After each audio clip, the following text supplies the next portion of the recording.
noches a los que no saludé. ¿Cómo están?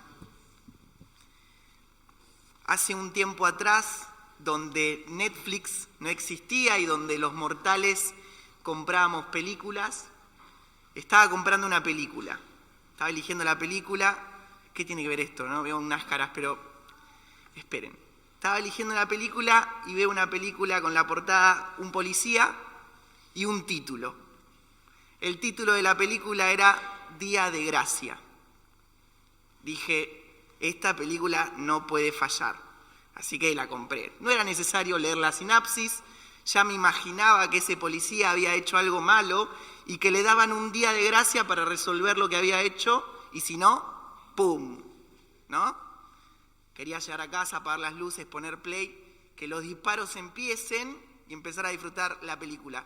Para sorpresa mía y de mi esposa, resultó ser una película cristiana. Día de Gracia. Ahora, la palabra gracia la usamos constantemente en nuestra cotidianidad, pero hay gente que no se da cuenta, ¿verdad? Pero está ahí.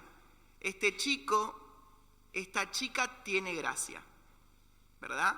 Cuando nos referimos a alguien que les va mal o que le pasó algo malo, alguno puede llegar a decir, cayó en desgracia.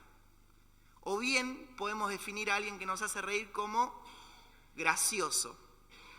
Si no es la palabra de ella, son derivados de esta palabra, pero que se usan constantemente. Ahora, el diccionario dice que la gracia es un conjunto de cualidades por las que las personas o las cosas que las poseen resultan atractivas o agradables. Es decir, son cualidades en cosas o personas atractivas o agradables. Para los hijos de Dios, la gracia tiene un significado muchísimo mayor.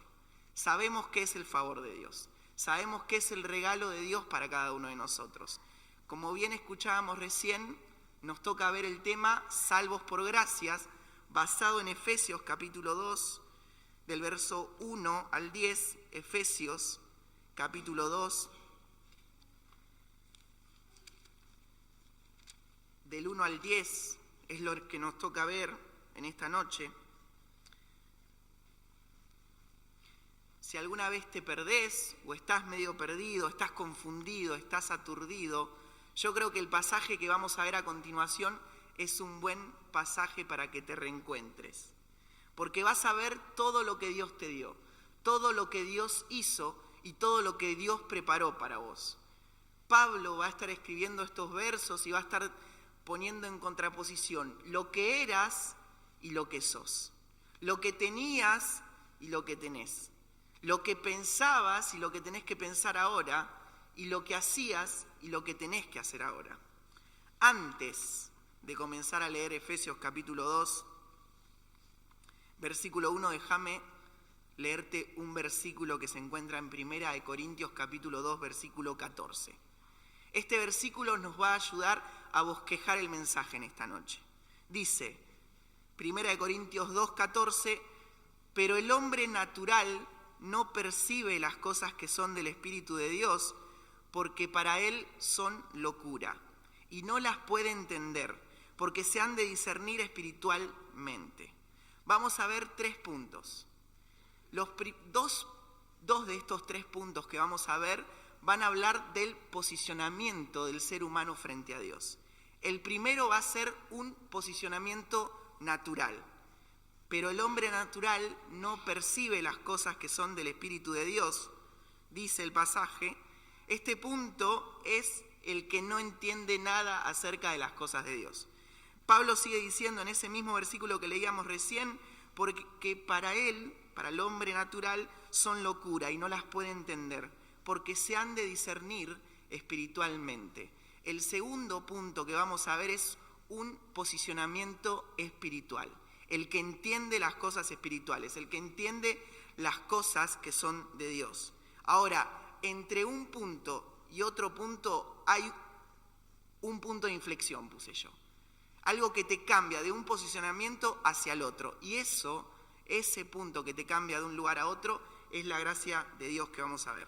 Efesios capítulo 2, versículo 1, leemos y dice, y Él os dio vida a vosotros cuando estabais muertos en vuestros delitos y pecados, en los cuales anduvisteis en otro tiempo siguiendo la corriente de este mundo, conforme al príncipe de la potestad del aire, el espíritu que ahora opera en los hijos de desobediencia, entre los cuales también todos nosotros vivimos en otro tiempo en los deseos de nuestra carne, haciendo la voluntad de la carne y de los pensamientos, y éramos por naturaleza hijos de ira, lo mismo que los demás. Este es el posicionamiento natural, descrito en estos 3 primeros versículos. Es el que traes de fábrica. El que saliste de la panza de tu mamá, bueno, salís con un posicionamiento natural. El posicionamiento natural es el pecado que traen todas las personas. Los chiquititos, como escuchábamos a Mario hablar el domingo, ya desde pequeños tienen una tendencia al mal, ¿sí? No vemos nenes diciendo qué ganas de cantarle a Dios, no vemos nenes diciendo qué ganas de adorar a Dios. Vienen con un posicionamiento natural que es el pecado original, que llaman algunos. Ahora, desde pequeño tenemos una posición natural pecaminosa. Por eso, David decía en el Salmo 51:5, en maldad he sido formado y en pecado me concibió mi madre. Mi versión de la Biblia, que es NTV, dice, soy pecador de nacimiento. ¿Ok?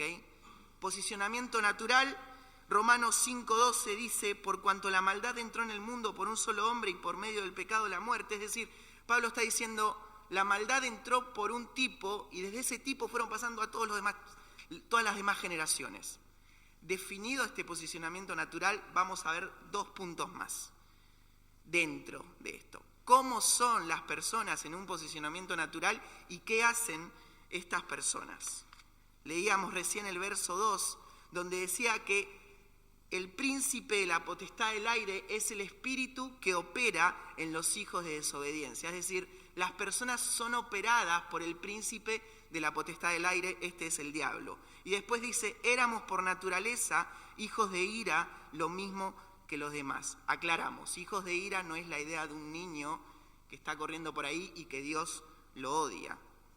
Los que saben dicen que Pablo estaba usando un hebreísmo, es decir, una forma que tenían de decir los judíos para referirse a la raza humana por haber rechazado a Dios. Y por haber rechazado a Dios son pecadores y por ser pecadores son objetos de su ira, así como hijos de ira, hijos de desobediencia. Ahora bien, a muchas personas les cuesta dividir la idea de un Dios de amor y entender que Dios le tiene ira al pecado. Y por supuesto, no podemos negar que Dios odia al pecado, porque sobre Jesús fue cargado el castigo del pecado. La ira de Dios nada tiene que ver en comparación con nuestra ira. No tiene que ver con nuestro mal carácter, o sea, Él no tiene mal carácter para tener ira. No tiene que ver con la malicia, con la venganza o con la animosidad. La ira de Dios está en conjunto con su carácter y es una reacción previsible e inevitable frente al pecado.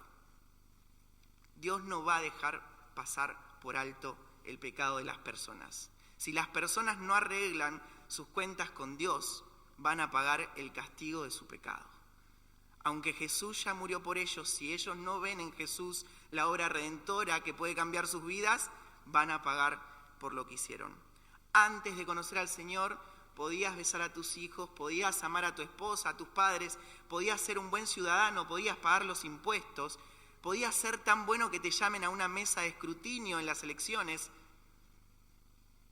Aún entre nosotros hay personas que definimos como buenos, ¿verdad? Y hablando así, entre nosotros decimos, ¿sabes qué? Lo único que le falta a este tipo para ser bueno es conocer a Dios.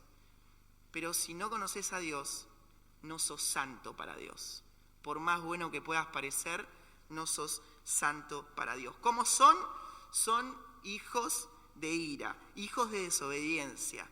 Son operados por el príncipe de la potestad del aire. ¿Qué hacen estas personas?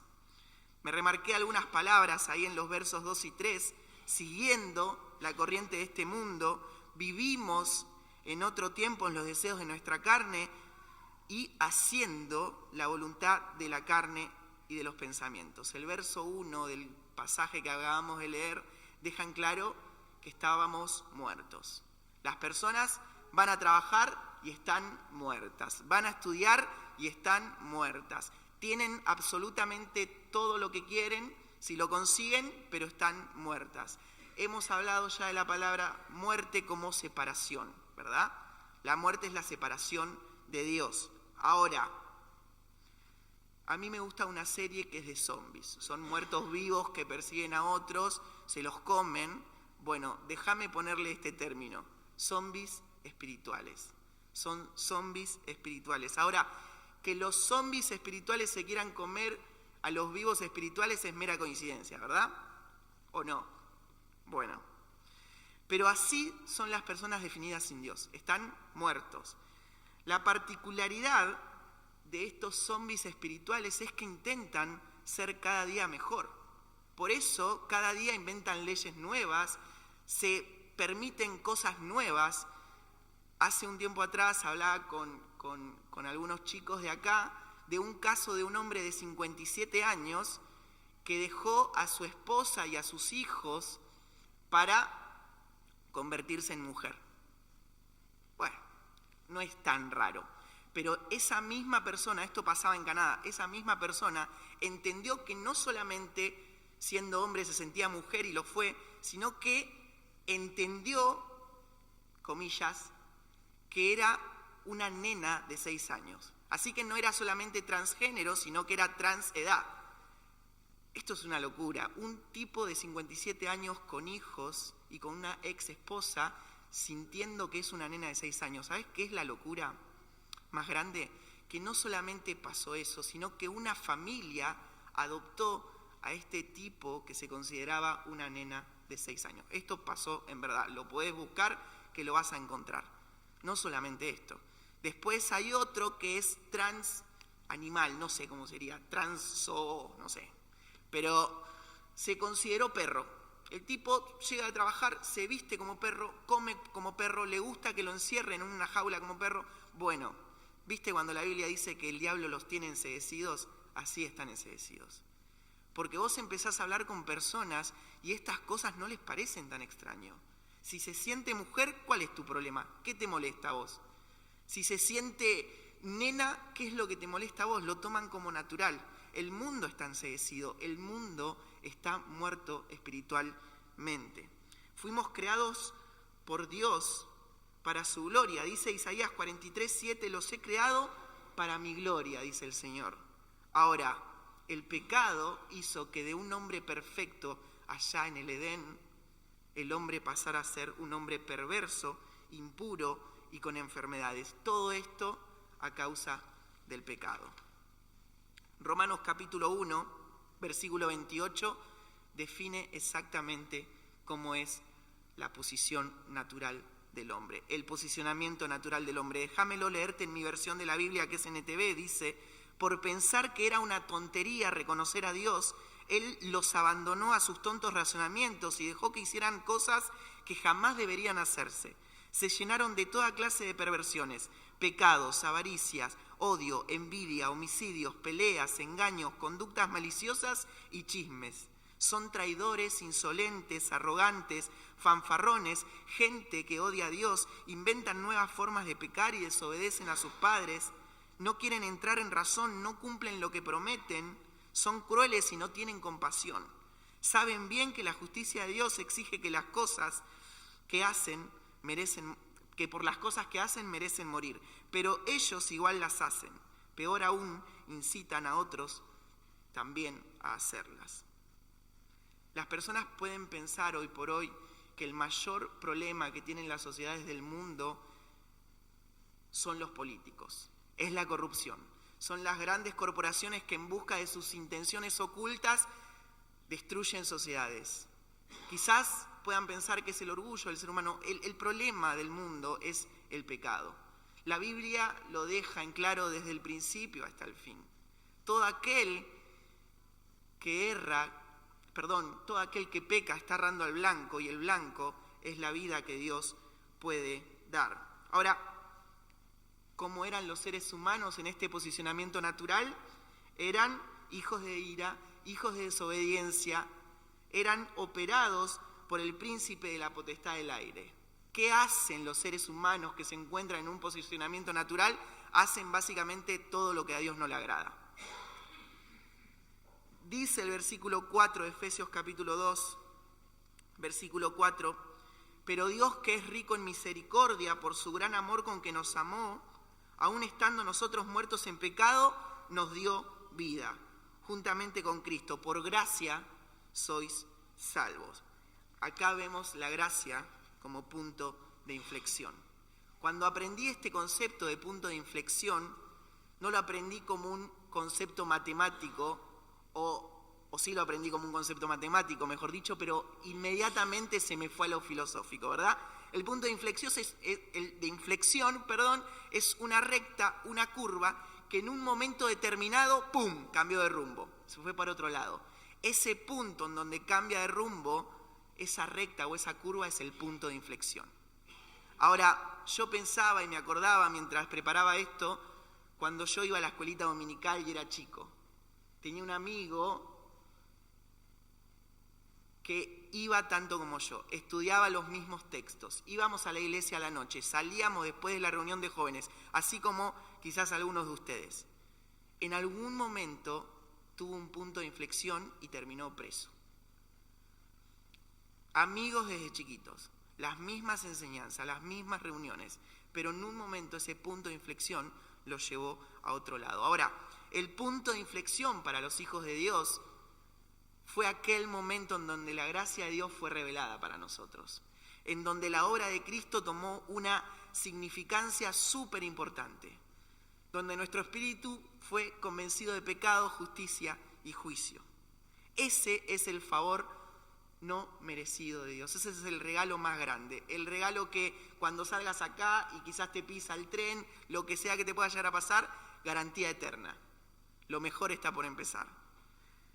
Hay un punto de inflexión en este pasaje, y está ahí al principio del versículo 4. Dice, éramos hijos de ira, y el versículo 4 dice, pero Dios.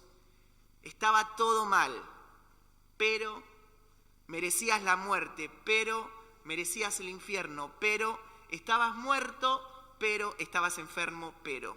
Ese pero cambia todo. En el Nuevo Testamento, la palabra que traduce gracia es la palabra charis, que significa favor, bendición o bondad.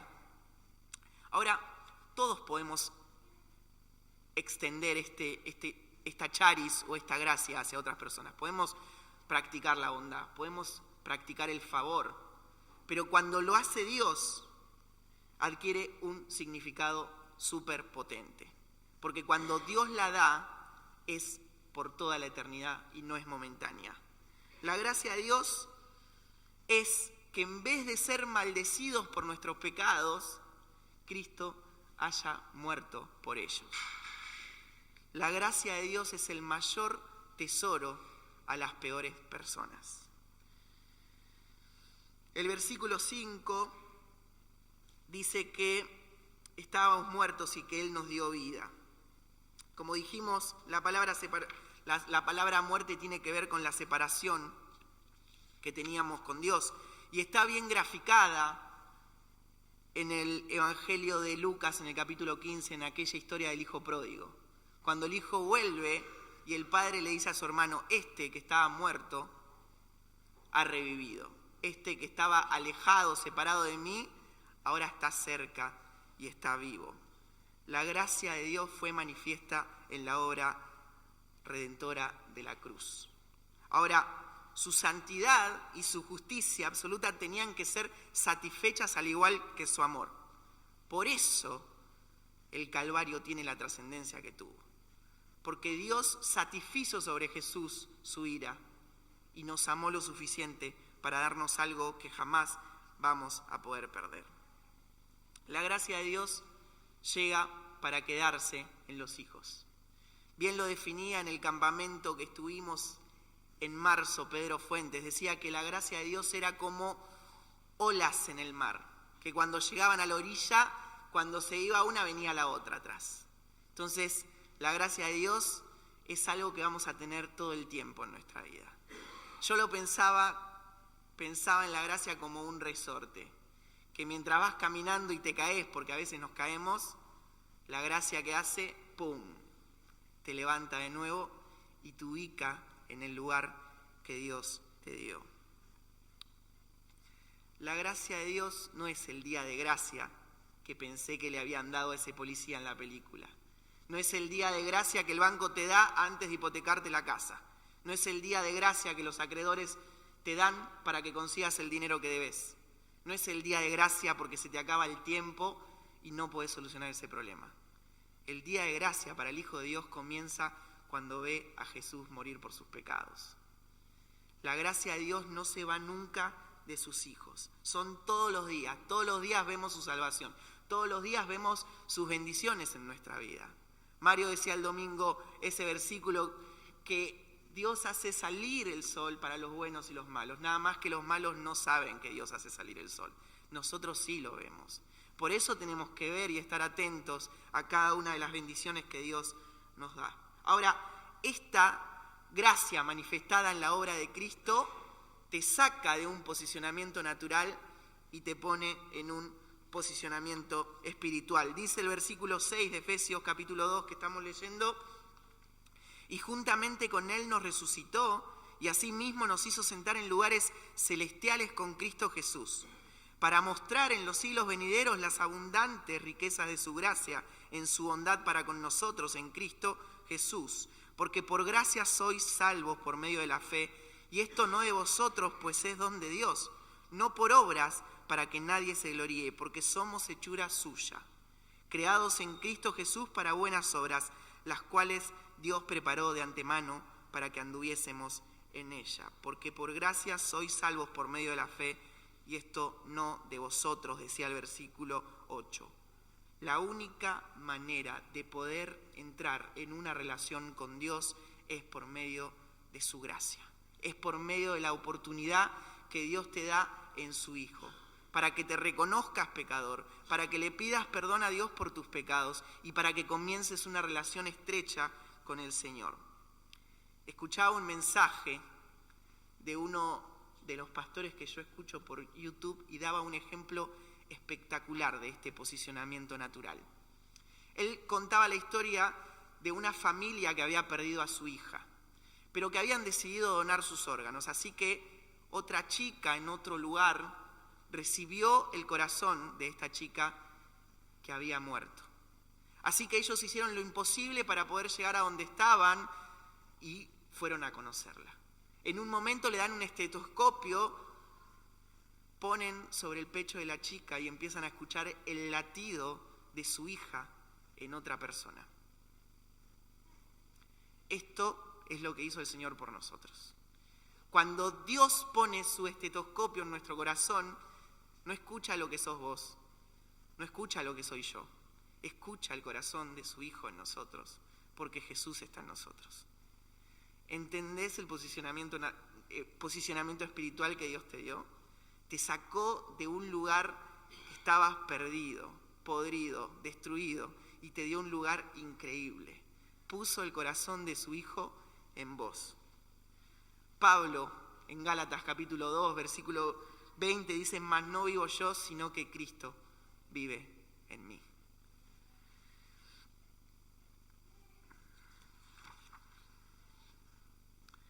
Pero Dios, que es rico en misericordia, por su gran amor con que nos amó, nos dio vida. No hicimos nada para conseguirlo, no hicimos nada para merecerlo, no hicimos nada para ganarlo. Por gracia, por regalo de Dios, tenemos un lugar increíble. Ahora, si estar muerto, como dijimos al principio, es estar separado de Dios, estar vivo es todo lo contrario. Si estás vivo espiritualmente, quiere decir que estás unido a Dios. Juan 15:5 dice: porque separados de Él, nada vamos a poder hacer. Estabas muerto, pero por gracia estás salvo. Estabas condenado, pero por gracia estás salvo. No eras hijo y por gracia ahora sos hijo. Un nuevo posicionamiento. El versículo 6 dice: juntamente con Él nos resucitó, nos dio vida, nos unió a Dios y asimismo nos hizo sentar en lugares celestiales con Cristo. Nadie te va a amar como Dios te amó. Eso de Jesús te ama es real.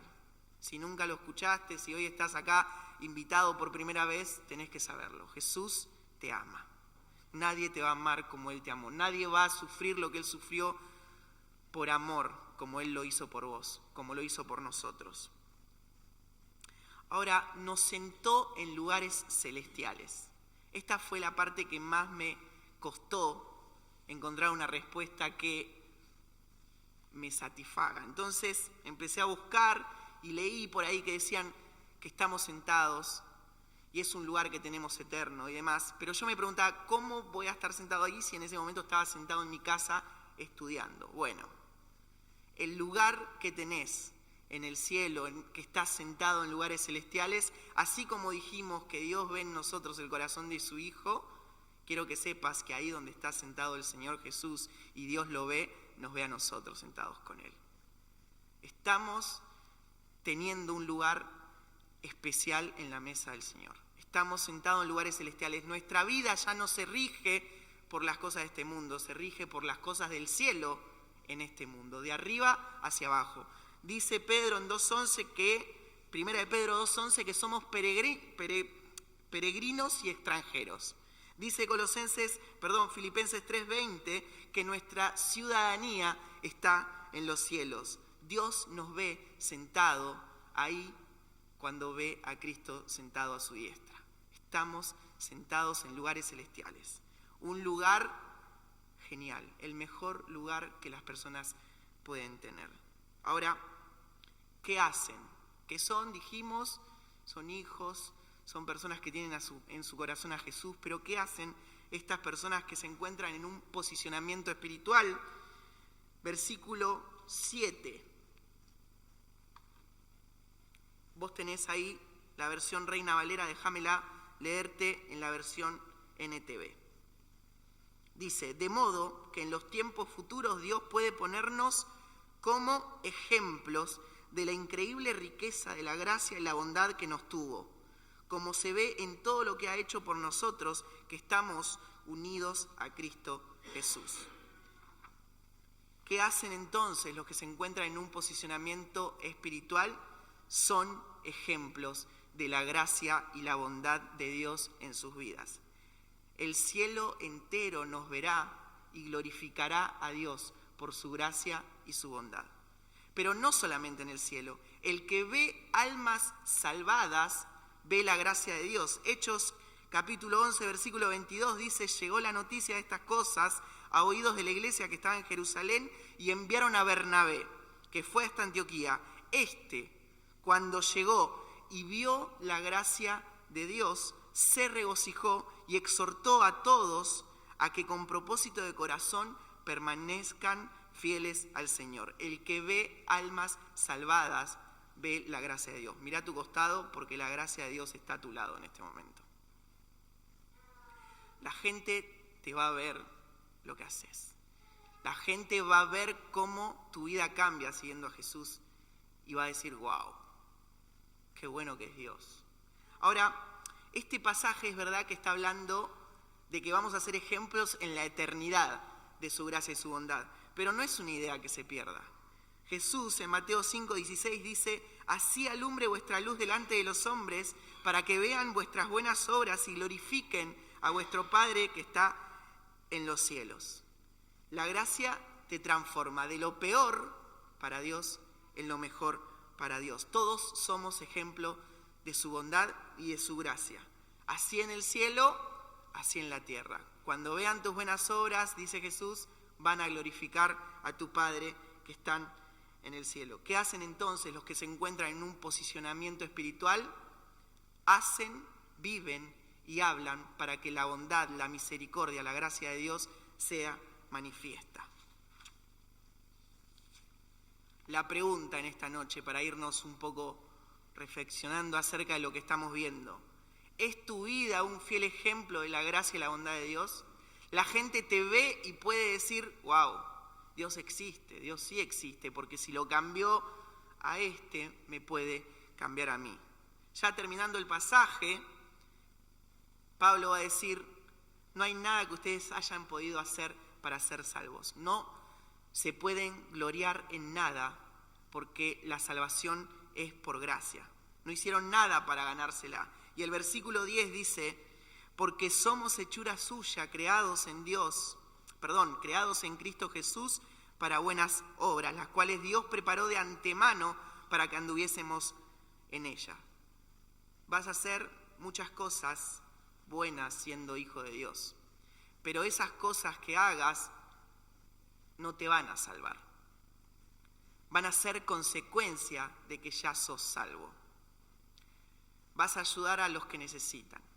Vas a enseñar la palabra de Dios.